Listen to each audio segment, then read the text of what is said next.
Good morning and welcome to another Asia Gaming Brief podcast. My name is Felix Ng. I'm the Asia editor of Asia Gaming Brief. And today I'm going to be speaking with Dr. Jaeyeon Choe, a lecturer at Swansea University and an expert in South Korean outbound tourism. We're going to be talking about what the future South Korean outbound traveler will be looking for now that they're out traveling again, and what Asia's IR industry needs to do to stay within their sights. Jaeyeon, it's great to have you here today. Can we just start with a bit of background about yourself? As I understand, you not only have a background in tourism research, but you've also done quite a bit of work in Macau gaming as well.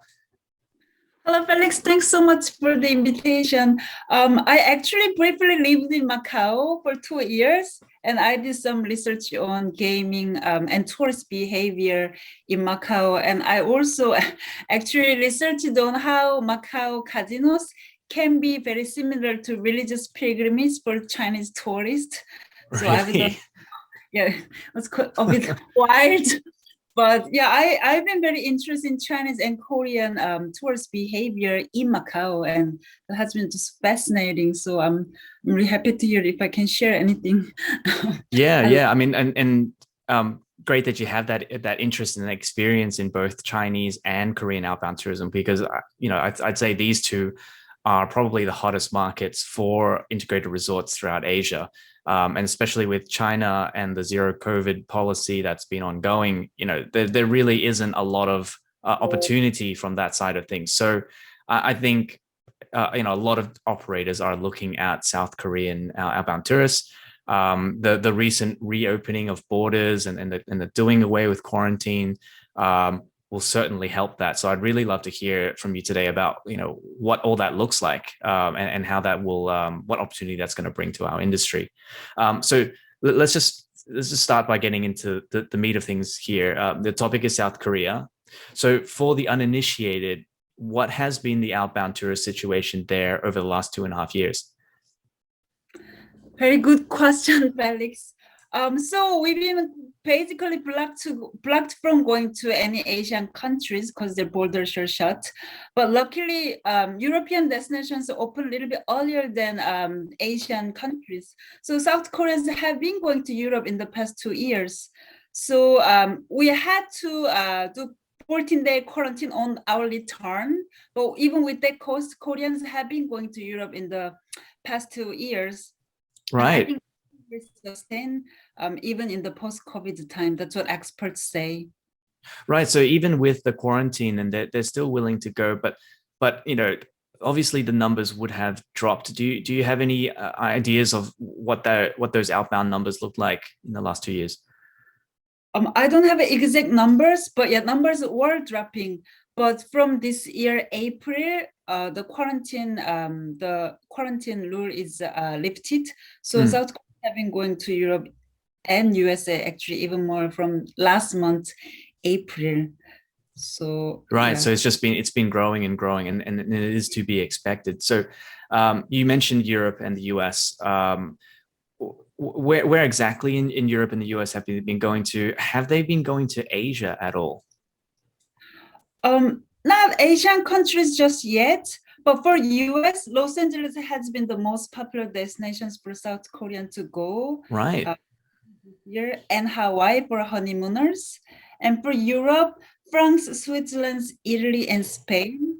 But Switzerland, especially people having gone to Switzerland more from last year because of the mountain walking, and it's easy to social distance, and people are more interested in nature and walking. So people having gone to Switzerland for walking. And also France.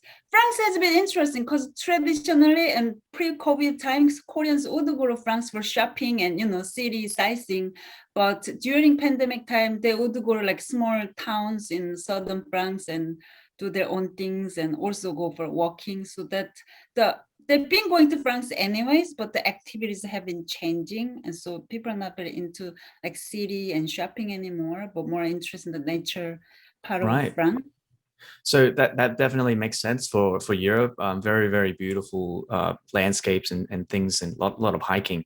What about Los Angeles? That seems kind of like this very city feel to it. So what's been the draw for them to go to Los Angeles then?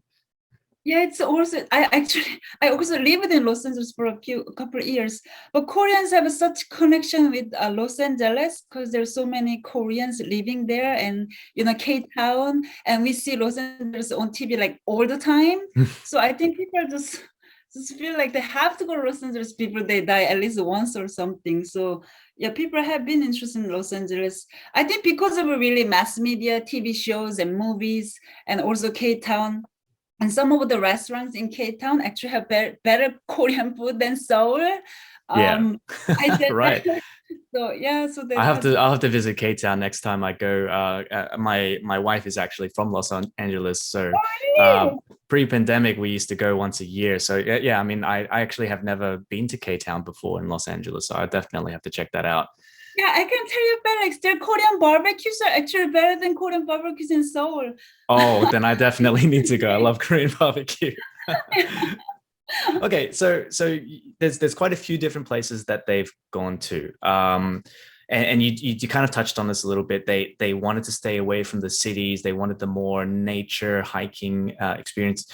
Can you go a little bit further into that? Like, what trends or what commonalities have you noticed from this outbound traveler over the last 2 years, and what are they interested in?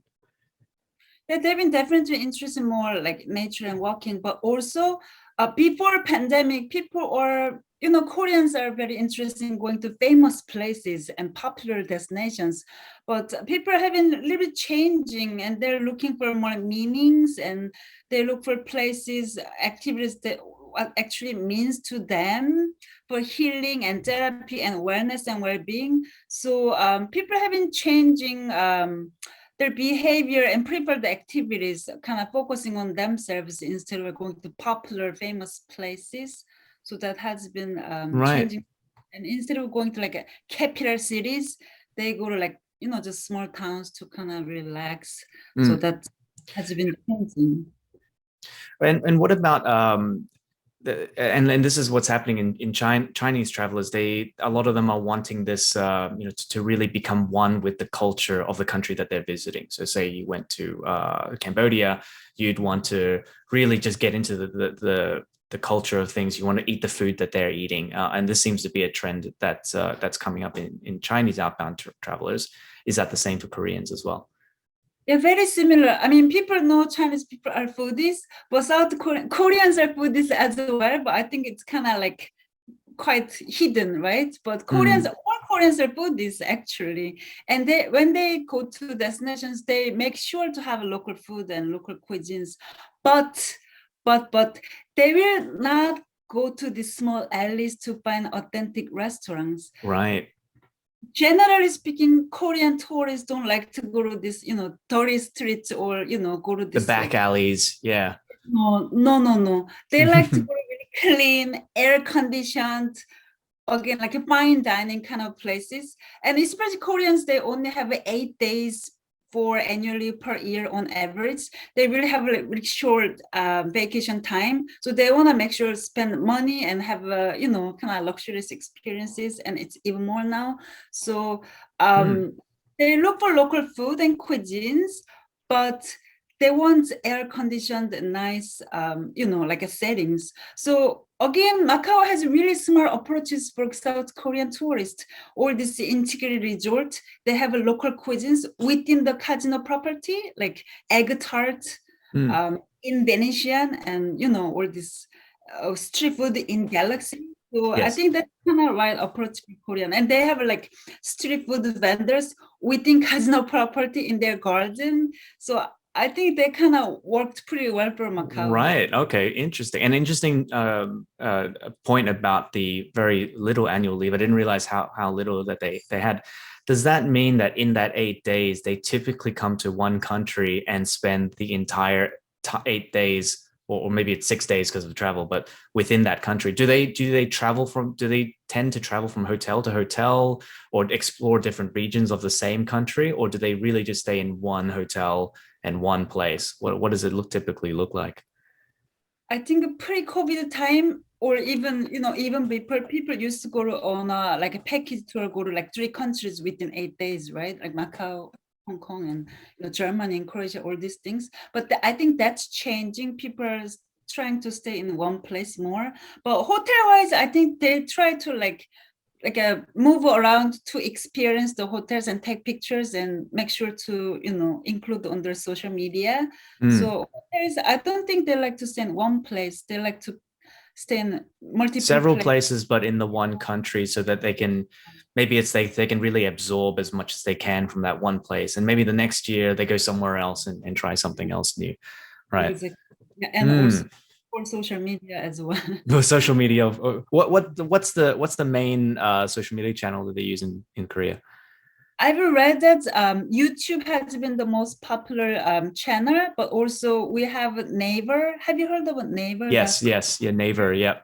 Korean Google, right? So they write Naver blogs, and that has been also one of the most popular venue to share and get information from. Whenever I travel, even in Europe, I go to naver.com and put Croatia or Spain, and I see Korean blogs, and they have like all kinds of details, and it's just amazing. They even point you to go to these places and what to order. And actually, that's very important for Koreans. They have such a short vacation time. Before they go, they research on restaurants and cafes and particular menus, what to order. They have this information and go. So it's really important to. So maybe a little bit less impulsive and a little bit more like we got to just make sure we got everything lined up so that we make the most of our time. Right. Yeah. This cannot happen. You cannot you cannot order wrong dish. Everything has to be, planned and perfect. Yeah, so that sounds like my in-laws actually. Are they Korean? No, but they might as well be. Yeah, so that's also fascinating to me. Like, write all these menus and prices, and people research on this for their travel plans.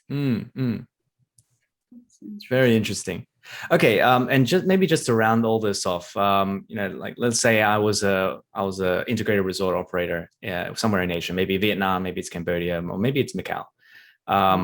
What would be your top tip for me if I'm interested in the South Korean outbound tourist? What would you tell me is the thing I need to know?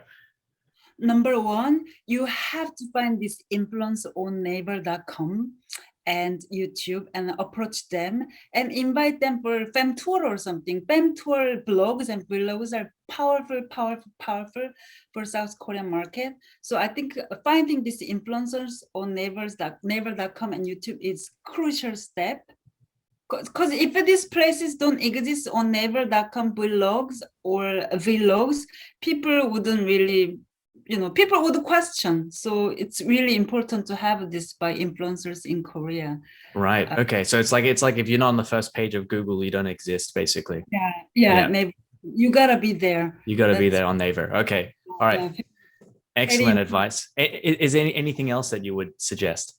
Yeah, and even though Koreans are foodies and they like to have a local food and cuisines within the hotel property, they do need Korean food daily. So they have lunch for local cuisine, but they need Korean dinner. So there are so many traveler-friendly Korean food packages, and they'll bring it to the hotel for sure. And most of the packages need microwave. So I don't know how it works with safety rules in hotels, but Koreans need a microwave or small kitchen or small bowls. That's really important for Koreans. Or Venetian in Macau, they actually have a Korean restaurant within the casino hotels, and all Koreans can go. They don't have to carry this food. So that works out. So okay. Korean. Yeah, so they will mix up the local food and Korean food, but they need Korean food daily for dinner. So that's okay. Really... So experimental at lunch, Korean traditional for dinner. Okay, yeah. Right. All right. Well, it's been really fun talking to you. And I just wanted to mention as well that you will be joining us at the ASEAN Gaming Summit in July. That's 25th to 27th. So very, very keen to talk to you further. You'll be part of a workshop that will be discussing, all the trends relating to outbound tourism across a number of different geographies. So you'll be obviously talking about South Korea and sharing some of the same things that we talked about today, but there'll be more as well. So very keen to have you with us in July. Thanks so much for this really fun chat and the invitation to the conference as well. It was so enjoyable to talking with you about South Koreans, and I hope there's another opportunity to update you about South Korean tourist behavior. Yes, absolutely. So July is the one to wait for. We look forward to seeing you there. Thank you again. Thank you, Felix. Bye-bye. Bye, everyone. And that was Dr. Jaeyeon Choe, lecturer at Swansea University and a South Korean outbound tourism expert. Jaeyeon will be joining us at the ASEAN Gaming Summit from July 25 to 27 this year in Manila. Get your tickets at ASEANgaming.com. Hope to see you there, and thanks for listening to an AGB podcast.